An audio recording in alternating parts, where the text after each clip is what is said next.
2 దశాబ్దాల క్రితము సంచలనం రేపిన నటి ప్రత్యూష కేసు ఇప్పటికీ కూడా దానిలోని ఎలాంటి మార్పు రాలేదు. ఎలాంటి తీర్పు గూడా పూర్తి స్థాయిలో రాలేదు. మరి దీనికి సంబంధించి ఆ తల్లి గత 23 ఏళ్లుగా గూడా రోదిస్తూనే ఉంది. న్యాయం చేయండి అని జెప్పేసి న్యాయస్థానాన్ని పదే పదే వేడుకుంటూ ఉంది. అందరికీ తెలిసి ఈ కేస్‌కి సంబంధించి ఏ రకమైన సంచలనాత్మకంగా ఆ వార్తలు వెలుగు చూసినియి. ఈ కేసు వెనుకాతల అనేక రకాల కోణాలు, అనేక రకాల అనుమానాలు వ్యక్తమయ్యాయి.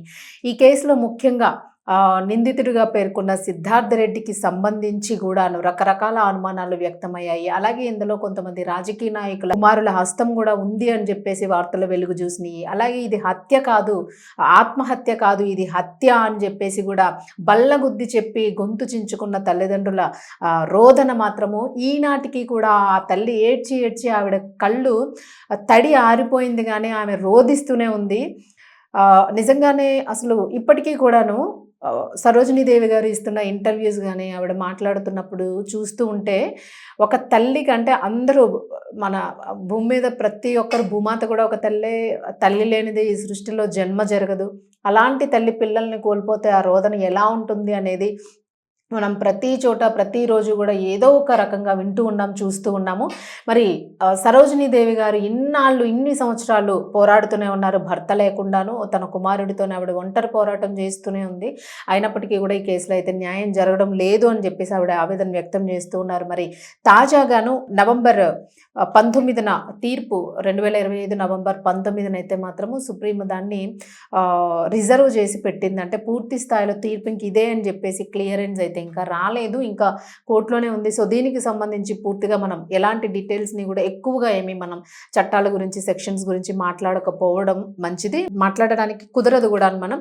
బట్ ఏదైనప్పటికీ గూడా మన పరిధిని బట్టి మనం ఈ ఈ అంశంలోని, ఈ కేస్‌కి సంబంధించిన అంశంలోని డిస్కస్ చేసుకోవడానికి చేసే ప్రయత్నం ఏంటి అనంటే, ఇప్పటి వరకు 23 ఏళ్ళు గడుస్తున్నా న్యాయం జరగలేదు అనంటే, అందులో ఈ కేస్‌కి సంబంధించి మొదటి నుంచి మనం తీసుకుంటే 2002లోని ఫిబ్రవరి 23వ తేదీన అపస్మారక స్థితిలోని ప్రత్యూష ఉండడము, అలాగే ప్రత్యూష తన స్నేహితుడు లేదా ప్రేమికుడు సిద్ధార్థ రెడ్డితో పాటు తను కలిసి వెళ్ళడము, అక్కడ పురుగుల మందు తీసుకుని ఆత్మహత్యాయత్నం ఇద్దరూ గూడా కలిసి చేశారు. ఈ నేపథ్యంలోని ప్రత్యూష ఎక్కువగా పురుగుల మందుని ఎక్కువగా సేవించడం వలన, విష పదార్థాలు ఎక్కువగా ఉండడం వలన తను అపస్మారక స్థితికి వెళ్ళి మరణించడం జరిగింది.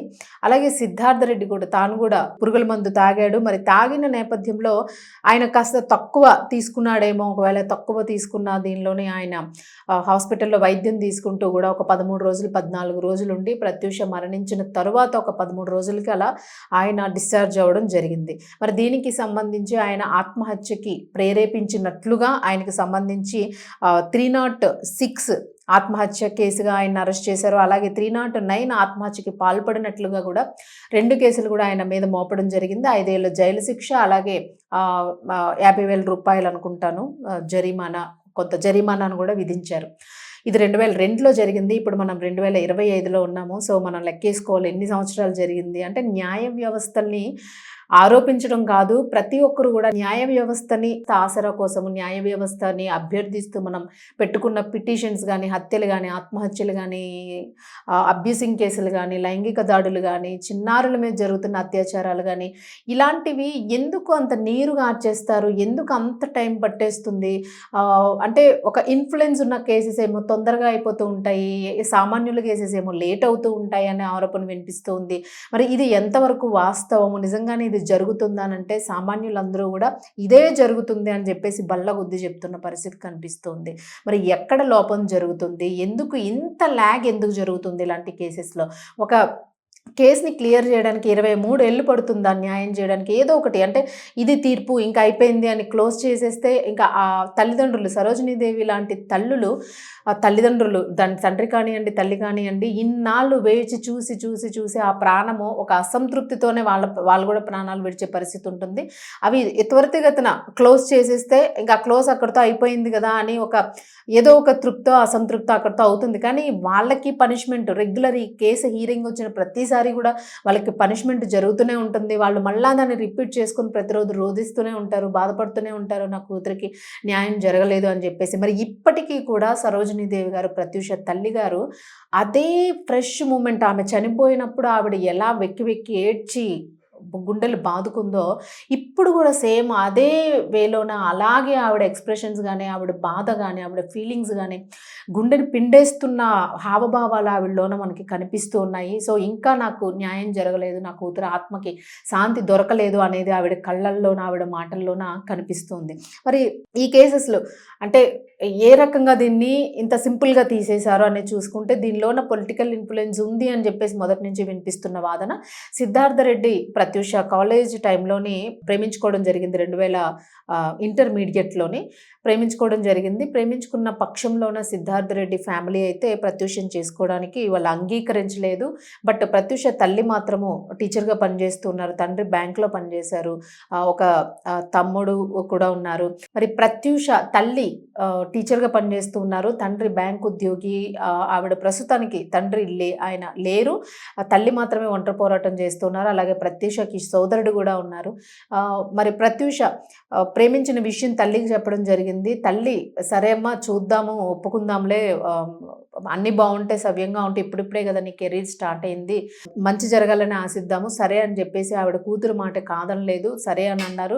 బట్ ఇంకా భవిష్యత్తులో మీరు సెటిల్ అవ్వాలి, నీకు మంచి కెరీర్ ఉంది, అన్నీ అయిన తర్వాత వాళ్ళ తల్లిదండ్రులు కూడా ఒప్పుకుంటే చేసుకుందాము అన్నట్లుగా వాళ్ళు ఇంట్లో మాట్లాడుకున్నారు అని చెప్పేసి ఆ తల్లి తెలియజేయడం జరిగింది. అప్పటి నుంచి కూడా ఇప్పటి వరకు ఆవిడ ఒకే మాట చెప్తూ ఉన్నారు, ఒకే మాట మీద కూడా ఉన్నారు. మరి సిద్ధార్థ రెడ్డి తల్లిదండ్రులు ఒప్పుకోలేదు పెళ్లికి ప్రత్యూషతోని. తను సినీ రంగంలో ఉంది, ఐదర్ ఫైనాన్షియల్ స్టేటస్ కావచ్చు, ఇంకేదైనా కావచ్చు, బట్ పెళ్లికి ఒప్పుకోలేదు అని చెప్పేసి సిద్ధార్థ రెడ్డి ప్రత్యూషకి చెప్పడము, ఈ విషయం మళ్ళీ ప్రత్యూష ఇంట్లో తల్లికి చెప్పడము, సరే ఎదురు చూద్దాము, ఒప్పించుకుని చేసుకుందాము అని ప్రత్యూష కూడా ఎదురు చూడడము. ఈ డిస్కషన్ అంతా జరుగుతున్న టైంలోనే ప్రత్యూష, సిద్ధార్థ రెడ్డి ఇద్దరు కూడా కలుసుకోవాలని చెప్పేసి ఫ్రెండ్స్ ఒక రూమ్కి డిస్కస్ చేసుకోవడం కోసం వెళ్ళడము. వెళ్ళిన తరుణంలోనే సిద్ధార్థ రెడ్డి ప్రత్యూషకి ఇలా తల్లిదండ్రులు ఒప్పుకోలేదు అని చెప్పేసి కొద్ది రోజులుగా కూడా వాళ్ళ మధ్య జరుగుతున్న డిస్కషను అది పెరిగి వాళ్ళు మాట్లాడుకుని లాస్ట్కి కూల్ డ్రింక్స్లోని పురుగుల మందు వేసుకొని ఇద్దరం ఇంకా పెళ్ళికి ఒప్పుకునే పరిస్థితి లేదు మా ఇంట్లోనే అని చెప్పేసి ఇద్దరు కూడా ఆత్మహత్యకి పాల్పడ్డారు అన్నట్లుగా కేసుని క్లోజ్ చేసినప్పటికీ కూడా తల్లి మాత్రం ఇప్పటికీ ఆరోపిస్తున్నది ఏంటంటే ప్రత్యూష మీద లైంగిక దాడి జరిగింది ఆమె చెప్తూ ఉన్నారు. ఆమెకి అనేక మంది, సిద్ధార్థ రెడ్డి కాకుండా మిగిలిన వాళ్ళు కూడా ఫ్రెండ్స్తో కలిపి ఇదంతా ఒక అత్యాచారం చేసిన కూతుర్ని చంపేశారు అని చెప్పేసి తల్లి ఇప్పటికీ కూడా ఆమె శరీరం మీద ఘాట్లు ఉన్నాయి, చెప్పరాని ప్రదేశాలలోని కొన్ని రకాల గుర్తులు ఉన్నాయి నా కూతురి శరీరం మీద అని చెప్పేసి అప్పట్లో కేసుని హ్యాండిల్ చేసిన ఈ రిపోర్ట్స్ని ఇచ్చిన ఒక వ్యక్తి గురించి కూడా ఆవిడ చెప్పారు. సో ఆయన ఇచ్చిన రిపోర్ట్ని ఆధారంగా తీసుకోకుండాను రిపోర్ట్ని మొత్తం తారుమారు చేసేశారు. అసలు కోర్టులు కూడాను లోకల్ కోర్టు, హైకోర్టు, ఇప్పుడు సుప్రీం కోర్టు, అలా కోర్టులు మారుతూ ఉన్నాయి కానీ రిపోర్టు మాత్రము మొదట ఏదైతే ఇచ్చారో దాన్ని తారుమారు చేసేసేసి అత్యాచారం అసలు జరగనే లేదు అని చెప్పేసి ముఖ్య న్యాయవాదులు అలాగే సుప్రీంకోర్టులో ఈ ఫోరెన్సిక్కి సంబంధించిన రిపోర్ట్ ఏదైతే ఉందో ఆ రిపోర్ట్ని తారుమారు చేసిన నేపథ్యంలోని ఎలాంటి అత్యాచారం జరగలేదు, ఎలాంటి గాయాలు లేవు, విషప్రయోగం వలన మాత్రమే ఉంది అని చెప్పేసి లాస్ట్కి తీర్పు ఇవ్వడం జరుగుతూ ఉంది. దాన్ని ఇప్పుడు సుప్రీంలో కూడా ఇప్పుడు అదే వాదన జరుగుతూ ఉంది. తల్లి లాస్ట్కి కాంప్రమైజ్ అయిపోయే స్థితికి తీసుకుని వచ్చేసారు. అంతేకాకుండా ఇక్కడ బాధిస్తున్న విషయం ఏంటంటే సిద్ధార్థ రెడ్డికి అట్లీస్ట్ ఆ 306 ఏదైతే ఉందో మరి ఆత్మహత్య యత్నానికి ప్రేరేపించిన నేపథ్యంలోనే దానికి సంబంధించి శిక్షని పెంచండి కనీసము, నా కూతురు నా చేతుల్లోంచి వెళ్ళిపోయింది, తను ఇప్పుడు ప్రాణాలతో లేదు, తనకి న్యాయం జరగాలి అని అంటే మీరు రిపోర్ట్లు ఎలాగో తారుమారైపోయినాయి, కనీసం అతనికి శిక్ష అయినా పెంచండి అని చెప్పేసి ఆవిడ వేడుకుంటూ ఉంది. అలాగే సిద్ధార్థ రెడ్డి కూడా అప్పట్లో ఒక రకమైన మరి అది యాక్టింగా నిజమా ఏంటి అన్నది తెలియనప్పటికీ కూడాను తాను లేని జీవితం ఇంక నాకు ఎందుకు, నన్ను జైల్లో పెట్టేయండి అని చెప్పిస్తానన్న ఆ వీడియోస్ కూడా మనం చూడొచ్చు ఇప్పటికీ కూడాను. మరి అలాంటి నిజంగానే అదే భావన ఉంటే ఆయన ఇప్పటికీ కూడా బయటకు రావడానికి ఇంట్రెస్ట్ చూపించకూడదు. అసలు బయటకు వచ్చి నేను బ్రతకాలి అనే ఆలోచన నిజంగా ఉండకూడదు. తల్లిదండ్రులకి ఎలాంటి ప్రేమ ఉందో సిద్ధార్థ రెడ్డికి కూడా నిజమైతే అదే ప్రేమ ఉండాలి. మరి అది వాస్తవం కాదు అనేది నిజము అని జెప్పేసైతే అంటూ ఉన్నారు. అప్పట్లో ఆ బాధని తమది అన్నట్టు ఓన్ చేసుకొని బాధపడిన వ్యక్తులందరూ గూడా ఇప్పటికీ గూడా ఆ కేసు గురించి ఆలోచిస్తున్నవారు సమాజంలో చాలామంది ఉన్నారు. ఎందుకంటే ప్రత్యూష చక్కటి సినిమాలందించారు. సో, ఇది తర్వాత మాట్లాడుకుందాం. మరి దీనికి సంబంధించి ఈ కేసులోని తల్లి చెప్తా ఉంది. గొంతు నులిమారు, శరీరం మీద రకరకాల గుర్తులున్నాయి. అలాగే ఇతర వ్యక్తులకి సంబంధించిన కొన్ని ఆనవాళ్ళు గూడా నా కూతురి శరీరం మీద కనిపించినియి. మరి వాళ్ళందరూ ఎలాగో తప్పించుకున్న మెయిన్ వ్యక్తిగా ఉన్న ఎవరైతే దీనికి ఘాతుకానికి పాల్పడ్డారో అని శిక్షను అనుభవిస్తున్న సిద్ధార్థ రెడ్డికి శిక్ష పెంచాలి అని అన్నారు. బట్ ఈ శిక్షని మళ్ళా 5 సంవత్సరాల నుంచి ఇంకొక 2 సంవత్సరాలు తగ్గించేయడము ఇందులో మరింత ఆశ్చర్యాన్ని కలిగిస్తూ ఉంది. అసలు అంటే అసలు ఈ కేసు ఏం జరుగుతుంది? అసలు ఒక్కసారి క్లియర్ చేస్తే అయిపోతుంది. ఎందుకు ఇలా కోర్టులు కూడా వ్యవహరిస్తున్నాయి అనేది ఇప్పటికీ కూడా ఎవరికీ అర్థం కాని ఒక పెద్ద ప్రశ్న. ఇక దీని గురించి అయితే ఎక్కువగా కామెంట్స్ చేయలేని పరిస్థితి. ఎందుకు అనంటే చట్టాలు, న్యాయాలు వీటి గురించి ఏదైనా పోరాటం చేయాలి అనే నెపంతో ఏదైనా మాట్లాడినా కూడా దానికి సంబంధించి కూడా ఒక విధమైన సమస్యలు ఎదుర్కొనే పరిస్థితి వస్తూ ఉంటుంది. బట్ ఏదైనా కూడాను అల్టిమేట్గా తీసుకుంటే న్యాయం జరగలేదు అనేది ఇక్కడ క్లియర్గా అర్థమవుతూ ఉంది. సొసైటీ మొత్తము, ప్రజలు మొత్తం కూడాను అభ్యంతరం వ్యక్తం చేస్తున్నారు ఈ కేసులోని. ఇలాంటి కేసెస్ ఇంకా ఎన్ని మరుగున పడిపోతూ ఉన్నాయి? ఇలాంటి తల్లులు ఎంతమంది ఇంకా రోధిస్తూ ఉన్నారు? ఇంకా ఎంతమంది రోధిస్తూ ఉంటారు? చట్టంలో రకరకాల మార్పులు ఖచ్చితంగా రావాల్సి ఉంది అని చెప్పేసి ఈ రోజుకి ఈ క్షణానికి ఇంకా పోరాటం చేస్తున్న తల్లిదండ్రుల్ని చూస్తూనే ఉన్నాము. ఆ తల్లి మాత్రం ఇప్పటికీ అలాగే రోధిస్తూ ఉన్నారు. మరి ఈ కేసు ప్రస్తుతం అయితే సుప్రీంకోర్టులో అయితే ఈ కేసుని రిజర్వ్ చేసి పెట్టారు. మళ్ళా దీనికోసము సరోజినీదేవి గారు ఎదురు చూడాల్సిన పరిస్థితి ఇంకా ఉంది. మరి ఎన్ని రోజులు ఆ తల్లికి పనిష్మెంట్ ఉంటుంది అనేది కూడా ఒక రకంగా బాధను కలిగిస్తూ ఉంది.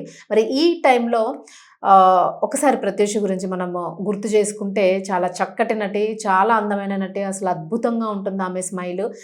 ఒకప్పుడు నిజంగా పాత సినీ హీరోయిన్స్ ఎలా ఉన్నారో, సావిత్రి, జమున వీళ్ళందరూ ఎలా ఉండేవాళ్ళో అంత పద్ధతిగా చక్కగా లంగా ఓణీల్లో ఆకట్టుకునే తీరు, అందం అన్నీ కూడా అద్భుతంగా ఉన్నాయి. తాను చేసిన సినిమాలు కూడా హిట్. లాస్ట్ ఉదయ్ కిరణ్తో చేసిన వాళ్ళిద్దరూ కూడా లేకపోవడం ఇంకా బాధాకరం. ఉదయ్ కిరణ్ అలాగే ప్రత్యూష ఇద్దరు కూడా కలిసి చేసిన మనసంతా నువ్వే సినిమా, అసలు అది కూడా అద్భుతమైన సినిమా.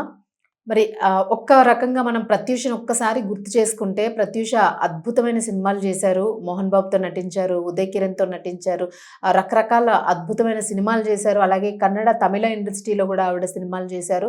లాస్ట్కి తాను మరణించిన తర్వాత కూడాను ఒక సినిమా అయితే రిలీజ్ అయింది. అది సౌండ్ పార్టీ సినిమా, అది కూడా హిట్ అయింది.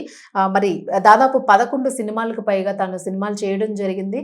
ఇప్పటికీ కూడా ప్రత్యూషను గుర్తు చేసుకోగానే ఒక రకమైన స్మైల్ గుర్తొస్తుంది అందరికీ కూడాను. చాలా అమాయకమైన స్మైల్. ఆ స్మైలే అందరినీ కూడా అట్రాక్ట్ చేసింది. ఇప్పటికీ తాను బతికుండుంటే మంచి హీరోయిన్ అయ్యేది, ఒక టాప్ లెవెల్ హీరోయిన్ అయ్యేది అని చెప్పేసి అందరూ కూడా బాధపడుతున్న పరిస్థితి. ప్రతి ఒక్కరికి కూడా ఫేవరెట్ హీరోయిన్ అయిపోయారు ప్రత్యూష. మరి ఎందుకు విధి ఇలా చేస్తుంది అనేది మాత్రం ఎప్పటికీ కూడా ప్రశ్నార్థకమే. మరి ప్రత్యూష మృతికి న్యాయం జరగాలి, ఆమె ఆత్మకి శాంతి చేకూరాలి అని చెప్పేసి కోరుకోవడం తప్ప ఇప్పుడు ప్రస్తుతం ఉన్న న్యాయ వ్యవస్థలకి సంబంధించి ఏమీ చేయలేని పరిస్థితి అయితే ఉంది. బట్ ఎనీవే, ఏదైనా చట్టాల్లో మార్పులు రావాలి అనేది అయితే మాత్రం పెద్ద ఎత్తున వెల్లువెత్తుతున్న ఆరోపణలు రావాలి అని కోరుకుంటున్న పరిస్థితి. సో ఇలాంటి కేసెస్ చాలా ఉన్నాయి. అట్లీస్ట్ వాటికైనా న్యాయం జరగాలి అని చెప్పేసి ఆ తల్లి కోరుకుంటూ ఉన్నారు.